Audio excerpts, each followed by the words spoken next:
Hey guys, welcome back to our YouTube channel. അപ്പം നമ്മൾ ഇന്ന് വന്നിരിക്കുന്നതെന്ന് വെച്ചാൽ ഒരു സങ്കടകാര്യം പറയാനാണ് ഗൈസ്. നമ്മൾ യൂട്യൂബ് ചാനൽ നിർത്തുവാണ് ഗൈസ്.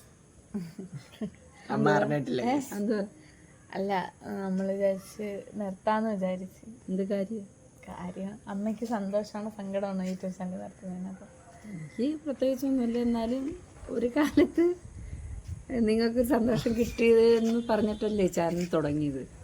പിന്നെന്തിനാ നിർത്തുന്നത്? അതിനകത്ത് ചുമ്മാ ഒരുപാടൊന്നും വരച്ച കാര്യങ്ങൾ വീഡിയോസ് ഒന്നും ഇടുന്നില്ലല്ലോ. നമുക്ക് സമയമില്ല. പിന്നെ അതാണ് സത്യമാണ് നമ്മൾ യൂട്യൂബ് ചാനൽ വീഡിയോ നിർത്താന്ന് വിചാരിച്ചത്. നമുക്ക് സമയമില്ലാത്തതുകൊണ്ടാണ്. നമ്മൾ കുറച്ച് ദിവസം ഇപ്പൊ വീഡിയോ ഇട്ടിട്ടും അപ്പോഴത്തേക്ക് എല്ലാരും സബ്സ്ക്രൈബേഴ്സ് അത് സാരമില്ല, അതവർ തിരിച്ചു വന്നു, കുഴപ്പമൊന്നുമില്ല. നിർത്തുന്നില്ല, നമ്മള് പ്രാങ്ക് ചെയ്ത ചുമ്മാണ് ഗൈസ്. നമ്മൾ നാളെ ഒരു ട്രിപ്പ് പോകണം. അമ്മയ്ക്ക് അറിയത്തില്ലായിരുന്നു കേട്ടോ ഇങ്ങനൊരു പ്ലാൻ ചെയ്തത്. ഞാനും ആദ്യം കൂടെ നാളെ അല്ല, കുറച്ച് ദിവസം നാളെ കഴിഞ്ഞിട്ട് നാളെ നമ്മളൊരിടത്ത് പോകുന്നുണ്ട്.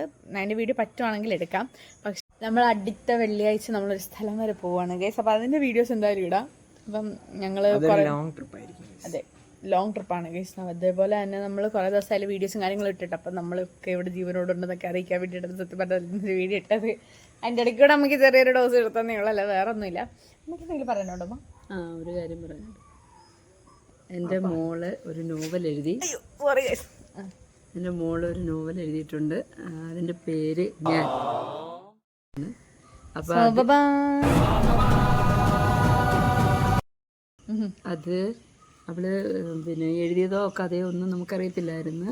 അവളെല്ലാം എഴുതി തീർന്ന് കഴിഞ്ഞപ്പോഴാണ് എന്നോട് പറഞ്ഞത്, അമ്മ ഞാൻ ഇങ്ങനൊരു നോവൽ എഴുതിയിട്ടുണ്ട്. അപ്പം ആങ്ങളെയാണ് ആദ്യമായിട്ട് അവൾ കഥ കേൾപ്പിച്ച് കൊടുത്തത്. അവൻ പറഞ്ഞു കൊള്ളാം എന്ന് പറഞ്ഞു. പിന്നെ അവൾ അവളെ കൂട്ടുകാരെല്ലാവരും കൂടെ സ്റ്റാറ്റസ് ഇട്ടപ്പോൾ അവരെ പ്രിൻസിപ്പാളും മലയാളം സാറും ഒക്കെ വിളിച്ചു. നല്ല അഭിപ്രായം. മലയാളം സാറ് ഭയങ്കര സപ്പോർട്ടാണ് കേട്ടോ. സാറ് പറഞ്ഞ് പബ്ലിഷറിനെ ഞാൻ സെറ്റാക്കി തരാം എന്നൊക്കെ. പബ്ലിഷ് ചെയ്യാന്ന് പറഞ്ഞു. അപ്പോൾ പബ്ലിഷ് ചെയ്യാനൊക്കെ വിളിച്ച് ചോദിച്ചു കഴിഞ്ഞപ്പോൾ നമുക്ക് കുറച്ച് പൈസ വേണം. അതിപ്പോൾ ഉടനെ ഇല്ലാത്തത് കൊണ്ട് നമ്മളൊന്ന് പെൻഡിങ് വെച്ചിരിക്കുകയാണ്. താമസിക്കാതെ തന്നെ അവളെ ബുക്ക് നമ്മൾ പബ്ലിഷ് ചെയ്യുന്നതായിരിക്കും. ഇവിടെ നമ്മൾ സ്റ്റാറ്റസ് ഇട്ടേക്കുന്ന കണ്ട് എൻ്റെ കടയിലൊക്കെ ഒരുപാട് പേര് വന്ന് ചോദിച്ചു മോളെ എഴുതിയെന്ന് അറിഞ്ഞു. നല്ല കഥയാണ്. തന്നെ ആയാലും നമ്മളെ പരിസരത്തൊരു കുട്ടി ഇങ്ങനൊരു ബുക്ക് എഴുതിയപ്പം നല്ലൊരു കാര്യമാണ്, അവളെ തിരക്കിയെന്ന് പറഞ്ഞേക്കൂ എന്നൊക്കെ വന്ന് ഇങ്ങനെ പറഞ്ഞു. സപ്പോർട്ട് ചെയ്യാൻ എല്ലാവരും സപ്പോർട്ട്.